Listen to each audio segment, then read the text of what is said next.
warahmatullahi wabarakatuh. Selamat pagi, siang, sore, ataupun malam, kapanpun deh pokoknya kalian nonton video ini.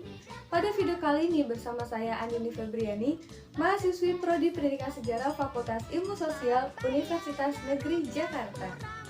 Nah, di awal tadi kita udah disambut nih sama lagu anak-anak yang berjudul Pepaya Mangga Pisang Jambu. Lagu ini diciptakan oleh Adi Karso dan diiringi oleh Orkes Kanaria, dirilis pada tahun 1955.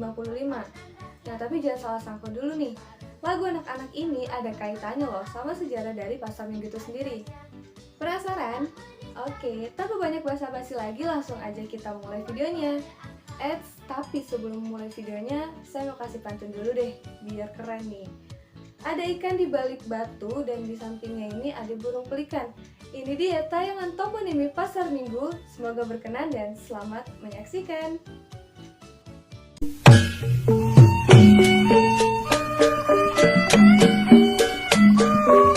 Pasar Minggu adalah salah satu kecamatan yang terletak di daerah Jakarta Selatan. Daerah yang cukup familiar ini membuat tidak sedikit orang yang tahu tentang letak Pasar Minggu. Tapi, tahu nggak sih kenapa akhirnya disebut Pasar Minggu? Dilansir dari situs kebudayaan betawi.com menjelaskan, pada tahun 1920, kawasan Pasar Minggu ini terletak di Kampung Lio, di tepi Sungai Ciliwung. Kemudian, di dalam buku 212 Asal-Usul Jakarta Tempo Dulu karya Zainuddin HM, menurut beliau dinamakan Pasar Minggu karena aktivitas di pasar itu dulu hanya pada hari Minggu. Dalam buku karya Zainuddin HM dijelaskan kembali bahwa bangunan pasar saat itu terbuat dari bambu dengan atap berupa daun kelapa atau alang-alang. Kemudian, di dalam buku Pasar Minggu Tempo Dulu karya Asep Suryana dijelaskan, Pasar Minggu merupakan pinggiran kota Batavia yang memiliki fungsi sebagai pemasok buah-buahan, yang nantinya buah-buahan tersebut akan dikirim ke kota untuk memenuhi kebutuhan penduduk kota. Nah, maka dari itu, lagu di awal tadi ada kaitannya nih sama sejarah dan bagaimana fungsi dari Pasar Minggu pada zaman dahulu.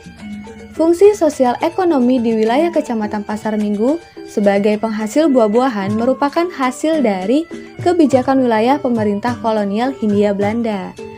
Kebijakan wilayah tersebut terkait dengan pembentukan tanah partikulir ini semakin menguat ketika jalan yang menghubungkan Meester Cornelis, Pasar Minggu, Jagakarsa, Srengseng, Depok, Citayam, sampai ke Buitenzorg yang dibangun pada awal abad ke-19. Bahkan, fungsi sosial ekonomi wilayah ini lebih menguat lagi ketika sistem transportasi kereta api dari Batavia sampai Buitenzorg telah beroperasi pada tahun 1873. Sistem transportasi ini dapat lebih memudahkan dalam pengangkutan komoditas pertanian ke kota, yang akibatnya keberadaan dari sistem transportasi ini, wilayah Pasar Minggu bertransformasi menjadi penyangga kota Batavia. Kemudian, lokasi daerah ini dipindahkan ke jalan raya, sepanjang rel, dan di seberang terminal bus pada tahun 1920. Fungsi kawasan Pasar Minggu sebagai penghasil buah-buahan semakin meluas pada tahun 1950-an. Desa-desa belahan selatan Pasar Minggu yang pada era kolonial merupakan daerah pertanian padi beralih menjadi pertanian buah. Kemudian, pada tanggal 24 Maret 1950, secara formal Pasar Minggu yang memiliki luas sekitar 45 km persegi menjadi wilayah administratif Jakarta. Nah, sampai sekarang ini Pasar Minggu masih memiliki pasar yang tentunya buka setiap hari, tidak hanya buka pada hari Minggu saja. Nah, gimana nih? Jadi udah pada tahu kan dari mana asal-usul penamaan Pasar Minggu dan bagaimana sejarahnya dulu.